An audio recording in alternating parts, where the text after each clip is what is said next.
Hello everyone and welcome to my YouTube channel. Today we are going to discuss about how to turn on privacy preserving ad measurement on your iPhone iOS 18. For example, if you want to preserve your privacy on related to ads on websites so that no private information should be shared on your from your iPhone to any website. So if you want to do that, so how you can do that? For this, what you have to do, you have simply watch this video completely. So without wasting any time, let's start the video. So first of all, what you have to do, you have to simply make sure that you are connected to a proper Wi-Fi or internet connection. And after that, what you have to do next is you have to simply go to settings, and here what you have to do, you have to simply go to general, and in general what you have to do, you have to scroll it down until you find the option of transfer or reset iPhone.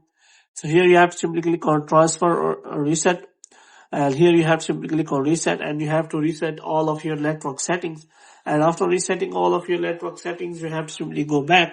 Now what you have to do, you have to simply click on general, and this time you have to simply click on software update, and you have to simply make sure that you have installed the latest version of iOS on your device, because it will work on the latest devices. So iOS 18 update. So if you want to turn on the privacy and preserve measurements, you have to simply go to apps, and here what you have to do, you have to look for Safari. And if you use Safari, then you can simply enjoy that feature. So you have to make sure that you use Safari while browsing.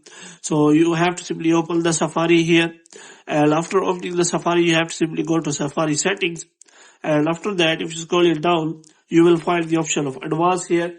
So here you can simply find advanced tracking and fingerprint protection, and below you will find privacy preserving and measurement. So if you turn this toggle on, your privacy information will not be leaked on websites. So Safari will take care of that, and it will not be your information will not be shared on any kind of websites. So you hope you have liked this video. If you get more videos like these, you can simply subscribe our channel.